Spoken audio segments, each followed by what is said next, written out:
존경하고 사랑하는 부천병 시민 여러분, 안녕하십니까. 더불어민주당 공천 부천시병 국회의원 예비후보 이건태입니다. 많은 분이 요즘 참 먹고 살기 어렵다고 하십니다. 과일값은 폭등하고 외식비는 치솟고 교통비는 가파르게 상승했습니다. 소상공인과 자영업자의 삶은 폐업 기로에 서 있습니다. 고금리에 소득의 70%를 빚 갚는 데 쓰는 자영업 가구가 무려 40만에 달한다고 합니다. 우리 동네 어느 식당 주인은 코로나 때보다 더 심하다, 이러다 망할 수도 있겠다는 두려움이 든다, 저 윤석열을 제발 좀 끌어내달라 며 제 손을 움켜잡았습니다. 불평등은 심화하고 저성장은 지속되고 있습니다. 무능한 윤석열 정부 때문입니다. 물가는 상승하는 반면 가계 실질 소득은 하락하고 있습니다. 2006년 통계 작성 이후 역대 최대 폭인 마이너스 3.9%가 감소했다고 합니다. 2008년 금융위기, 2021년 코로나 팬데믹 때보다 더 심각한 수치입니다. 더 큰 문제는 빈익빈 부익부 현상이 심화하고 있는 것입니다. 소득 하위 20%와 상위 20%의 소득 격차가 벌어지고, 지난 문재인 정부에서 15.8%까지 줄어든 상대 빈곤율은 윤석열 정부에서는 다시 16.3%로 증가했습니다. 뿐만 아닙니다. 적자 가구도 82만이나 급증했습니다. 집집마다 허리띠를 졸라매도 나아질 기미가 보이지 않습니다. 팍팍해진 서민 살림살이 더는 두고 볼 수 없습니다. 해결해야만 합니다. 존경하는 부천시민 여러분, 대통령 국정 지지율은 취임 80일 만에 20%대까지 곤두박질 쳤고, 오죽하면 취임덕이라는 신조어까지 등장했습니다. 몰상식한 국정 운영은 도를 넘어도 한참 넘었습니다. 최상병 사망사건 수사예약 의혹의 피의자 신분인 이종섭 전 국방부 장관을 호주로 빼돌린 일명 런종섭 사태는 온 국민의 공분을 사고 있습니다. 언제까지 두고 봐야 합니까? 무능 폭정 정권을 심판해야 합니다. 윤석열 정권을 이제 멈춰 세워야 합니다. 시민 여러분께서 멈추게 해주십시오. 무능한 정권을 투표로 심판해 주십시오. 존경하는 부천 시민 여러분, 정권 견제를 위해 실력 있고 유능한 민주당 국회의원이 반드시 필요합니다. 저 이건태는 대학 재학 중 사법고시에 합격한 후 20여 년간 검찰에 몸담으며 서울중앙지검 부장검사와 인천, 울산, 제주에서 검찰 사무를 총괄하는 차장검사, 의정부지검 고양지청에서는 관할 인구 130만 명이었던 고양시 파주시의 검찰 사무를 책임지는 지청장으로 재직했습니다. 이런 검찰 시절의 풍부한 경험과 인적 네트워크는 힘있는 정치의 밑거름이 될 것이라고 자신합니다. 20여 년간 검사 생활을 하면서 스스로를 민생검사였다고 자부할 만큼 민생사건 해결과 민생 관련 법안 제정에 중심을 두었습니다. 법무부 법무심의관 시절엔 이른바 최진실법이라고 불리는 친권 자동 부활 금지 제도를 위반하고 불법 채권 행위로부터 서민을 보호하기 위한 채권의 공정한 추심에 관한 법률과 건물주가 올릴 수 있는 연간 임대료 인상률 한도를 12%에서 9%로 낮추는 상가임대차 보호법 시행령 개정 등 민생법령을 기획하고 만들었습니다. 서민을 위해 일했던 검사 시절은 지금도 자랑스럽습니다.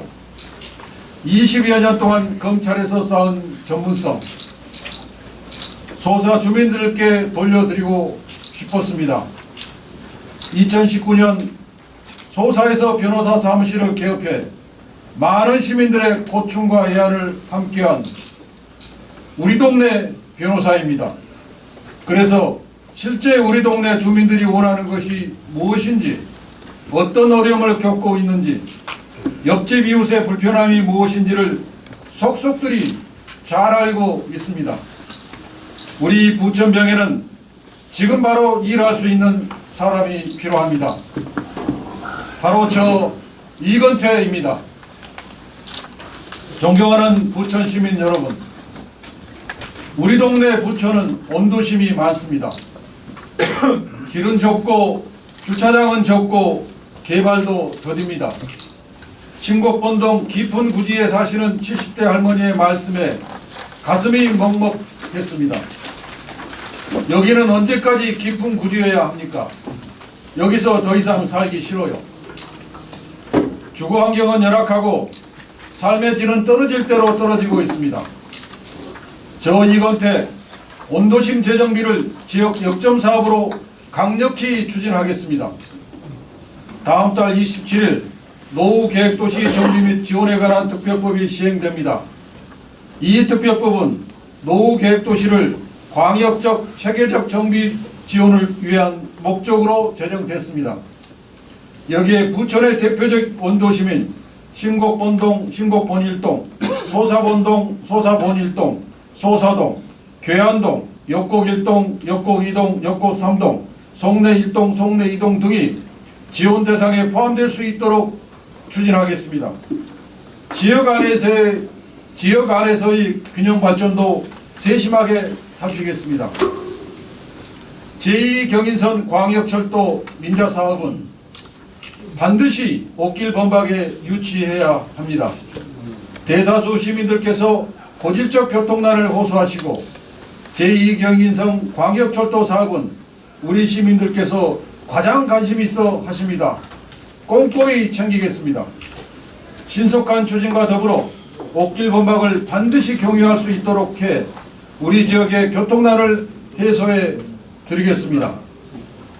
민주당 김동영 경기도지사님과 민주당 조용익 부천시장님과 적극 협업해 탄탄한 지역발전 반드시 이루어내겠습니다. 중앙정치에서는 검찰개혁을 위해 앞장서겠습니다. 저는 검찰개혁 관련 방송토론과 시사방송에 여러 차례 출연하며 검찰개혁 전문가로 주목받았습니다. 풍부한 경험과 탁월한 전문성, 사법개혁 전반의 혈안을 꿰뚫고 있었기 때문입니다. 그것만이 아닙니다. 이재명 대표 최측근 정진상 전 민주당 정무조정실장의 변호인으로 대장동, 백현동 관련 사건의 법률 대응을 진두지휘하고 있습니다.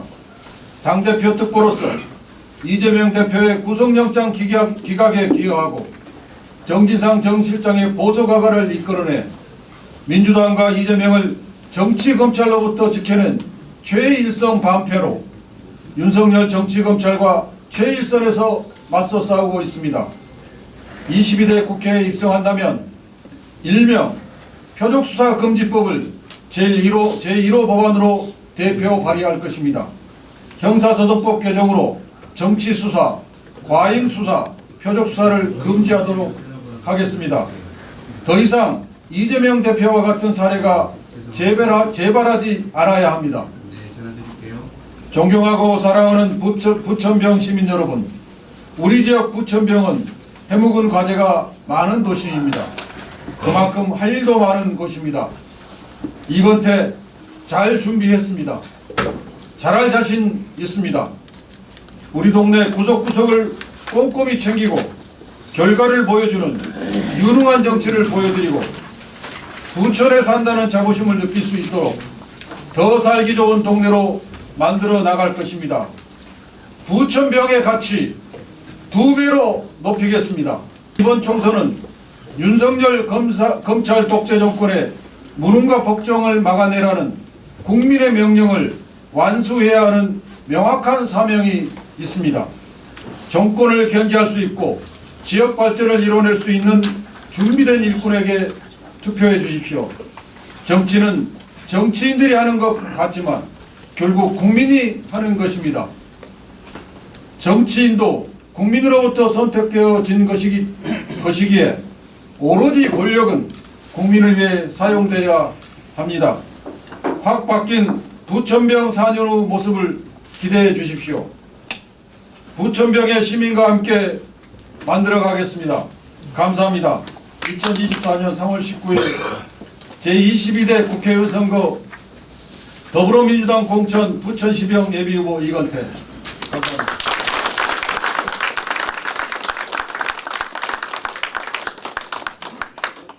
네, 그럼 질의응답 받도록 하겠습니다. 기자님들 질의응답 시간이고요. 네. 네, 부천신문의 권슬기 기자인데요. 부천병의 가장 최우선적인 당면 과제와 해결 방안을 알고 싶고 후보님의 대표적인 공약에 대해서 좀 알고 싶어요. 이제 부천병의 가장 중요한 현안이 두 가지가 있습니다. 첫 번째가 방금 제가 이 수마 서러문에서 말씀드린 바와 같이 온도심 재정비 부분입니다. 온도심은 주거 환경이 굉장히 여러 가지 열악해진 상태입니다. 저녁이 되면 이웃 간에 주차 전쟁을 벌이면서 얼굴을 붉히고 언성을 높이는 일이 다반사로 벌어지고 있습니다. 아까 말씀드린 깊은구리 할머니 말씀은 제가 이제 선거운동 과정에서 깊은구리 쪽을 쭉 내려오는데 나이 드신 어르신들 6분이 부업을 하고 계시더라고요. 그래서 제가 들어가서 인사를 했더니 그중에 이제 한 분이 하신 말씀이 정말 정치인으로서는 가슴이 먹먹해지고 책임감을 느낄 수밖에 없는 그런 말씀이 있어요. 톡 더디듯이 이렇게 말씀하셨어요. 여기가 언제까지 깊은 구리야 됩니까? 저 여기서 더 이상 살기 싫어요. 저는 그 말씀을 잊을 수가 없습니다.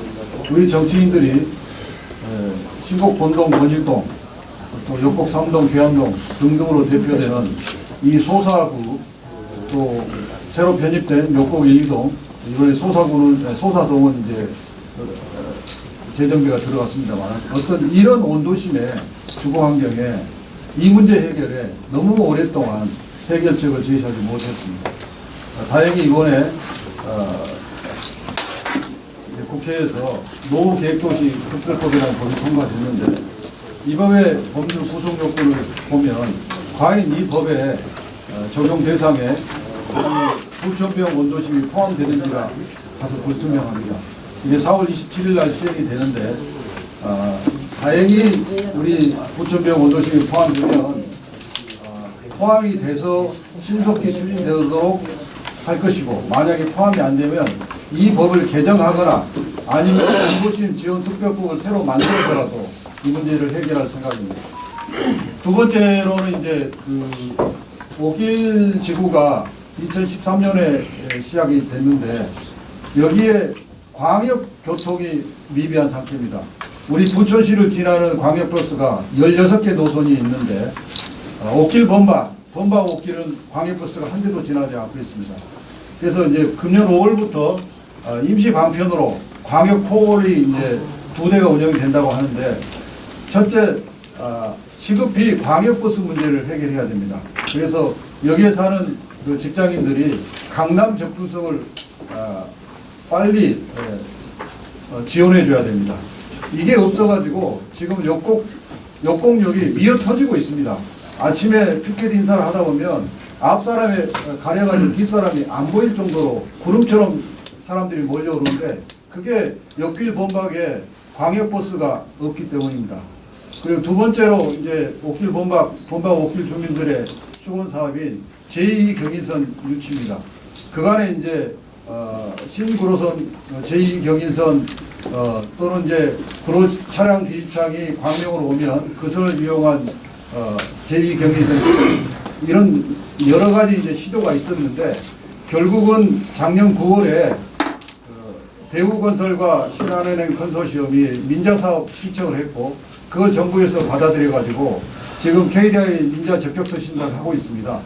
근데 그 노선에 옥길 범박 옥길역이 들어있습니다. 그래서 민자사업은 재정사업보다 속도가 빠르고 그렇기 때문에 이 민자사업이 제대로 추진되도록 그 다음에 거기에 옥길 범박 옥길역이 빠지지 않도록 저는 그렇게 할 것이고요. 그게 신속히 추진돼서 우리 옥길 범박 옥길 주민들의 광역 교통 이 민원을 반드시 해결하겠습니다. 이게 지금 부천벽 기존 소사지역 소사하고 이론의 가장 큰 민원사항이고 해결해야 할 문제입니다.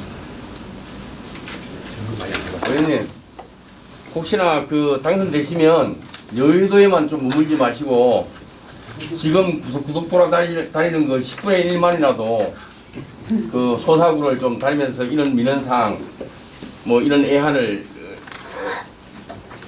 들을 수는 없는지 묻고 싶습니다. 예, 제가 이제 그 예비후보로서 지역 구석구석을 인사하고 다니면서 제가 몇 가지 이제 시도를 했는데 그게 그 지역의 현안을 가지고 외부의 전문가를 모셔서 정책 토론을 하고 그 토론을 통해서 전문가들의 의견을 저도 듣고 주민들도 들을 수 있는 기회를 마련하고 또 주민들의 의견을 듣고 토론하는 그런 자리를 2번 했습니다. 그게 온도시 재정비 문제와 관련해서 남부천 신협과 함께 남부천 신협 명의로 정책 토론을 거쳐서 그때 이제 이 노후계획도시 특별법의 전문가 그 지도 교수님들이 계시거든요. 그 한 분하고 또 전문 교수 박사 한 분을 모시고 토론을 했고 그러니까 그 이쪽 신곡본동 주민님들이 굉장히 많이 참석을 하셔가지고 아주 열띤 토론을 했습니다. 그리고 옥길동에서 이 광역교통 관련해서도 역시 같은 방식으로 정책 토론을 주택건설신문 명의로 개최를 해가지고 같이 준비해서 열었는데 역시 거기에도 아주 뜨거운 반응을 보여줬습니다. 제가 이걸 하면서 어떤 생각을 했냐면 이런 정책 토론회를 가급적 자주 해야겠다.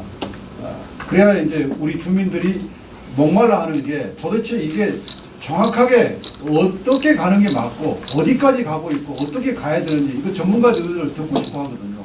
마찬가지로 국회의원도 알아야 되고 그래서 정책 토론회를 자주 하려고 하고요. 뿐만 아니라 이제 저희가 그 교육, 청년 이런 이제 주민 정책 간담회를 한 3차례 정도 한 것 같습니다. 이런 주민 간담회를 자주 해서 소통하는 국회의원이 되려고 합니다. 저는 이게 이제 지금 제가 이제 이런 약속을 합니다만은 국회의원이 되면 이제 많은 이제 국정에 시간을 뺏기기 때문에 그렇게 지금 생각한 것보다 얼마나 많이 실행할지 모르겠지만 반드시 이 소통 문제는 제 일 원칙, 일 의무라고 생각하고 주민과 소통하겠습니다. 네, 우리 이 후보께서는 지금 당선이 유력시되는 그 후보 중에 한 분이라고 생각을 하고 있습니다. 네, 제가 부천시 인구 정책에 관련돼서 질문을 하나 드리겠습니다. 부천이 한때는 90만에 육박하는 생동감이 있는 도시였습니다. 근데 지금은 인구 감소율이 전국 1위입니다. 한때 87만 5천까지 올라갔다 지금 78만이기 때문에 10% 이상 감소했다고 볼 수가 있는데 후보께서 아시다시피 부천시장님을 비롯해서 국회의원 4분이라든가 시도의원 분들이 민주당에서 사실 압도적으로 그동안 많았었습니다. 근데 이 후보께서 이번에 당선이 되신다면은 제가 지금 질문드리는 말씀에 대해서 정책이 있다면은 말씀해 주시고 이런 또 원인이 있다면 무엇이다 이렇게 말씀해 주시면 고맙겠습니다. 예. 이번에 이제 저희 부천시에 국회의원이 4석에서 3석으로 줄었습니다. 3석으로 준 이유가 인구가 감소했기 때문입니다. 전국의 인구가 다 주는데 왜 부천만 1석을 줄이느냐. 부천의 인구 감소율이 수도권 내 도시 중에서 가장 높은 축에 속합니다. 그래서 안산이 제일 높고 그 다음에 부천입니다. 그래서 부천이 1석이 줄게 된 것입니다. 그래서 이렇게 부천의 인구가 줄게 된 것에 대해서는 우리 정치인들이, 기존의 정치인들이 저는 책임감을 느껴야 된다고 생각합니다. 저도 이제 당선이 되면 책임 있는 정치인이 되는데, 저는 우리 부천의 인구가 이렇게 크게 감소한 것은 첫째는 일자리가 없다고 생각합니다. 인구를 늘리거나 잡으려면 좋은 아파트를 만드는 것보다 더 중요한 게 일자리입니다. 일자리가 있어야 인구가 유입되고 일자리가 있어야 인구를 잡을 수가 있습니다. 그런데 우리 부천은 지금 땅이 좁고 기존에 있는 땅도 주로 아파트를 짓는 데 쓰다 보니까 좋은 일자리가 밖으로 많이 나가버렸습니다. 그래서 저도 이 일자리를 늘리는데 골머리를 지금 앓고 연구를 하고 있습니다. 어디다 뭘 유치하게 해도 우리 부천병 같은 경우는 땅이 없어요. 그러면 어떻게 할 것인지, 또 땅이 없으면 외부의 그 대기업이라도 본사를 하나 유치하면 막 한 1000명씩 들어오니까 그런 식의 방안도 머리를 지금 쓰고 있습니다. 그래서 이 좋은 일자리를 우리 부천시에 반드시 만드는데 매진할 것입니다. 그다음에 두 번째는 이제 역시 온도심 재정비 문제입니다. 온도심이 주거 환경이 아까 그 70대 할머니의 말씀처럼 저 여기서 더 이상 살기 싫어요. 이 말씀이 나왔지 않습니까? 그래서 그 할머니 그런 이제 연세 많으신 뿐만 아니라 중장년층도 온도심이 주거 환경이 여러 가지니까 자꾸 빠져나가려고 합니다. 그래서 온도심의 주거 환경 문제를 주거 환경을 개선해 줘야 됩니다. 이 두 가지가 우리 부천시의 인구가 줄고 있는 주 원인이라고 보고, 이 두 가지 문제를 해결하는데 결국 그 국회의원과 시장님이 손을 맞잡고 협력해야 됩니다. 국회의원은 중앙정부에 대해서 힘을 쓸 수 있는 그 권한을 가지고 있지만, 시장님은 또 많은 권한을 시에 대해서 가지고 계시잖아요. 그래서 당선이 되면 조영 시장님과 적극 협력해서 일자리를 늘리고 주거 환경을 개선하는데 최선을 다하겠습니다. 네. 마지막 한 분만 더. 저는 김대중 지사님입니다. 후보님이 타 후보에 비해서 나는 이런 게 낫다라고 하는 후보님의 경쟁력에 대해서 좀 알려주셨습니다. 첫째, 저는 우리 동네 변호사라고 이제 많이 알려졌고, 저를 보면 우리 동네 변호사 오셨네 이렇게 말씀을 할 정도로 제가 변호사입니다만은 송내동 법조타월에 사무실을 두지 않고 소사구 안에 사무실을 둔 지가 벌써 근 5년이 됐습니다. 그래서 주민들과 굉장히 많은 스킨십을 했고, 또 저희 사무실을 많은 분들이 다녀가시고 법률 상담 받으시고, 또 주민의 민원 사건을 제가 수임해서 성공해 드리기도 하고 그렇게 처리를 했습니다. 그것이 저의 가장 큰 장점이라고 생각합니다. 주민과 같이 동고동락한 우리 동네 변호사, 이게 저의 큰 장점이라고 생각하고, 저는 이것을 굉장히 가슴 뿌듯하게 생각합니다. 두 번째는 지금 저는 이번 선거를 윤석열 정권 심판 선거라고 생각합니다. 그러면 윤석열 정권의 심판을 국회의원에 대해서 잘 할 수 있는 사람이어야 되는데, 그거야말로 제가 가장 큰 장점이라고 생각합니다. 저는 지금까지 이른바 대장동 사건 등에서 우리 민주당의 최일선 방패로서 윤석열의 정치검사들과 싸우고 있습니다. 예를 들어서 지난 대선 때 우리 당 후보인 이재명 후보가 조폭과 연루되지도 않았고 조폭돈을 받은 적도 없음에도 불구하고 국힘당 측의 장영하 변호사가 마치 조폭과 연루된 것처럼, 조폭의 돈을 받은 것처럼 기자회견하고 그렇게 폭로했습니다.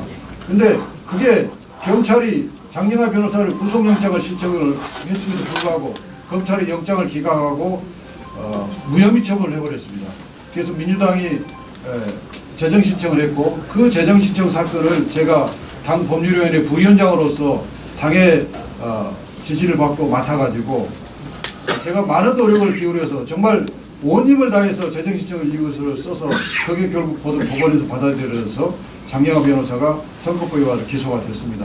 그 사건 결정문을 보면 이재명 대표는 조폭과 연루된 적이 없고 돈을 받은 적이 없다고 법원이 판단되어 있습니다.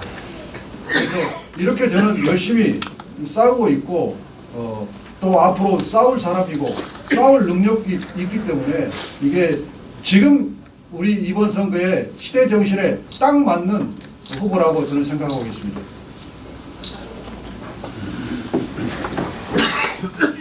예, 더 이상 질의응답이 없으신 것 같습니다.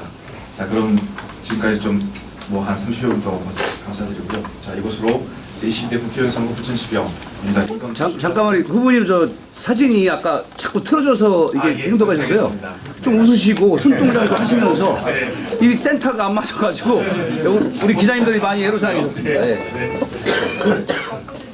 액션은 액션도 취하지. 고개나 좀 숙여주세요. 주먹 뒤집어. 예. 뭐 이렇게도 하고 저렇게 하고 다양한 포즈.